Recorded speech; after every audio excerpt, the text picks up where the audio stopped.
Welcome back. This, for me, was the big story of the day. Absolutely disgraceful, disgusting. The Prime Minister labelling you, me, anybody who feels, who believes there should be an inquiry, a public inquiry into the Rochdale grooming gang scandal, into the entire grooming gang scandal, Pakistani men grooming young girls, mostly white working class, for their sexual gratification. Keir Starmer says if you feel there should be an inquiry into that dreadful miscarriage of justice, because that's what it was. These guys were allowed to prosper in their nefarious activities because the police and the authorities were terrified of being called Islamophobic or racist if they arrested them. Maggie Oliver, the copper up there, of course, exposed this whistleblower.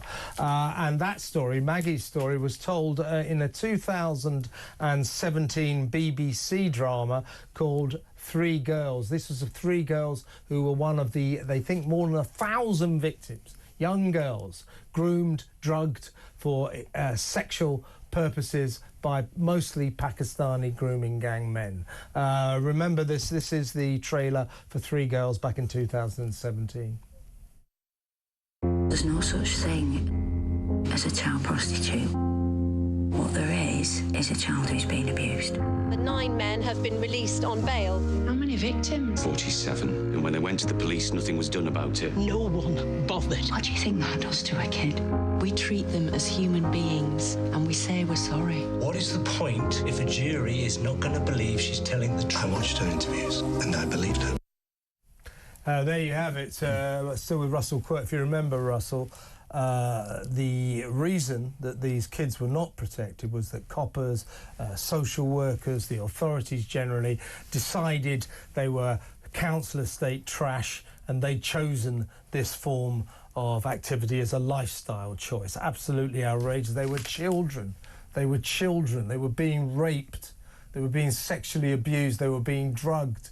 It's a disgrace.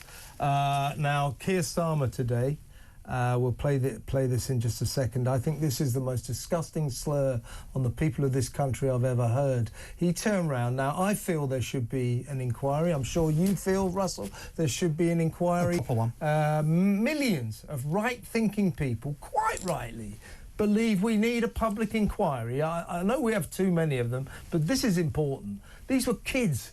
Were not protected. They were abandoned to their atrocious fate by people who were too scared to get involved in case they were called racist or Islamophobic. It's pathetic. It's pathetic. Anyway, if you believe there should be an inquiry into this tremendous, catastrophic injustice, according to Keir Starmer, your Prime Minister, you are far right.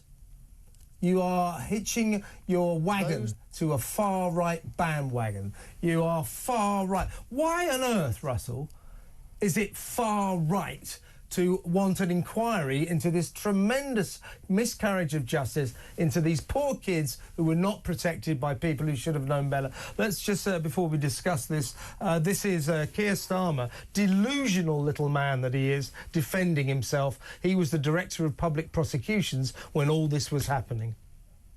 Those that are spreading lies and misinformation as far and as wide as possible, they're not interested in victims. They're interested in themselves. And those attacking Jess Phillips, who I'm proud to call a colleague and a friend, not protecting victims. Jess Phillips has done 1,000 times more than they've even dreamt about when it comes to protecting victims of sexual abuse throughout her entire career. What I won't tolerate is politicians jumping on the bandwagon simply to get attention when those politicians sat in government for 14 long years, tweeting, talking, but not doing anything about it. Now so desperate for attention that they're amplifying what the far right is saying. So that's what I say about Jess Phillips. Thank you. So you're far right if you want an inquiry into this scandal. Well, and of course... Oh, that's disgusting. Of course, this is reminiscent of the same tactic, and it is a tactic that Keir Starmer used in the summer with regard to those that were protesting on the streets about what happened in Southport and beyond, and then protesting about what he said about those protesters being far right. It's the same lazy trope, it's the same distraction technique, but it is also deeply insulting for the Prime Minister of this country not to recognise and support the thousands of victims that were raped many, many times by largely Pakistani grooming gang, rape gang men. And look, there's a whole bunch of reasons, I think, behind this as to why we are where we are. I think, yes, there is the votes in front of victims type approach of the Labour Party now because, you know, they don't want to alienate the Muslim community, who, of course, are generally the perpetrators of these criminalities, these rape acts.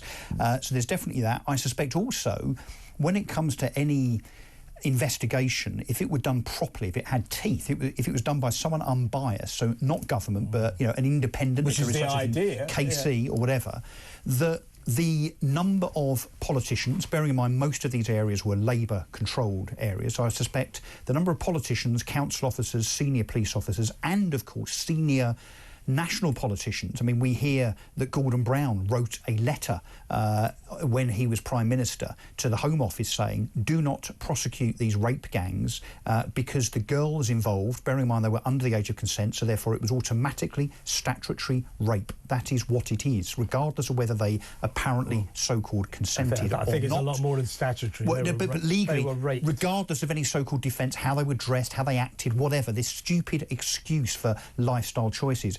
If a girl's under 16, it is automatically an offence. And we know that the police and politicians saw with their own eyes what was happening and decided to cover this up. Yeah. And Gordon Brown was seemingly complicit on the basis of saying that these girls were making lifestyle choices and therefore the perpetrators shouldn't be prosecuted. Keir Starmer may have come out in 2012 and turned the heat up a little bit on those gangs. He says today, well, you know, when I got involved, everyone that I prosecuted went to court. Yeah, well, but what about the people that you didn't prosecute? Let's talk about him, right? He boasted today, oh, very proactive, yeah. So 2013, he gave the green light. That was the last year of his tenure as the... Which started in 2008. Yeah, I know that. 2008, obviously. 2008 to 2013. So 2013, he gave the green light to prosecutions of the gangs. 2013. Now, let's look at the chronology of this.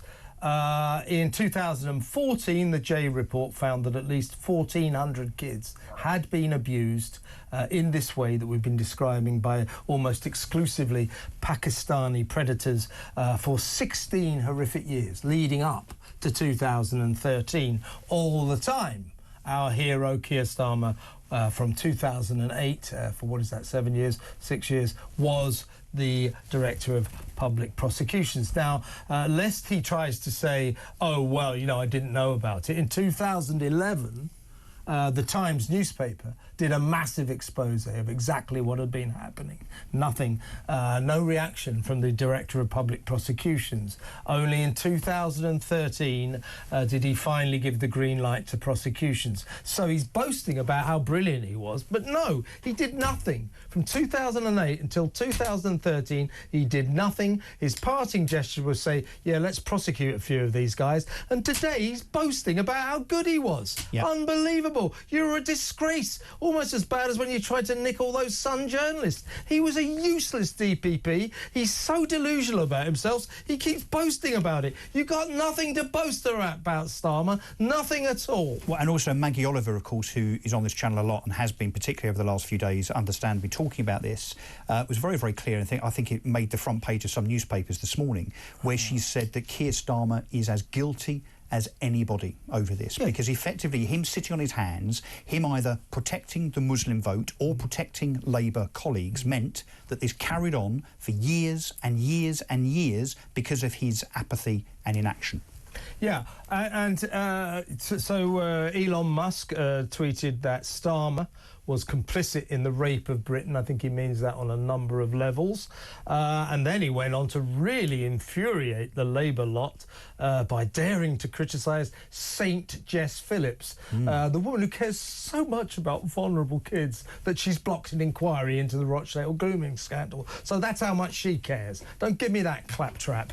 West Streeting said, it's a disgraceful smear of a great woman who has spent her life supporting victims of the kind of violence that Elon Musk and others say that they're against. Really, West? Really, West? Well, she's not supporting them right now, is she?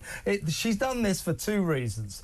They have blocked this for two reasons. One, Starmer is going to come out of it looking really, really bad. Complicit. They want to spare his blushes, what a lousy DPP he was, how he didn't do anything to protect these girls when it had been going on for years. He must have at least known about it since 2011 and did nothing.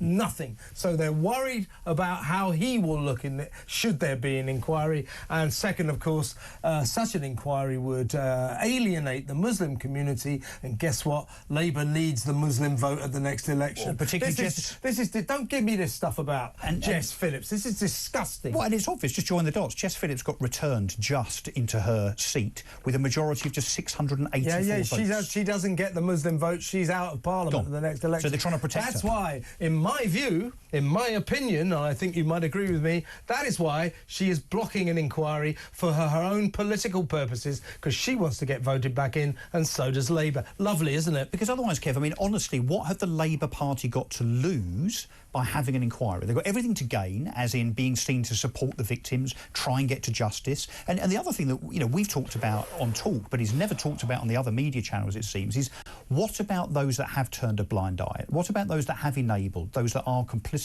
They should be hunted down with evidence, charged, prosecuted and imprisoned. You know, that's the point of the inquiry. It's not just for justice for the victims. Yeah. People should be in prison over this. Not one person has been prosecuted for standing idly by. And I know Maggie Oliver, and a great woman she is too, a very strong woman. She believes, and so do many other people. Don't you take it on board that this is all over. This is still going on. Yeah. The grooming gangs are still in operation, and we need more than an inquiry, as you say. We need the cops out there to start arresting people seriously. I think the same syndrome still prevails. It's a bunch of middle-class white people wringing their hands. They're terrified of being accused of being racist or Islamophobic should they pursue the Rochdale grooming gangs or the northern grooming gangs, all of whom are Pakistani men. All these things they don't like to talk about. But you know, Yvette Cooper today saying, these crimes have not been taken seriously for too long. Yeah, not been taken seriously by Keir Starmer, among other people. Children have been failed. Yeah, they have. So what about an inquiry to find out why? As I say, Russell, I get so sick of all these inquiries. Too many, too expensive. Often they're just a method to kick the can down the road.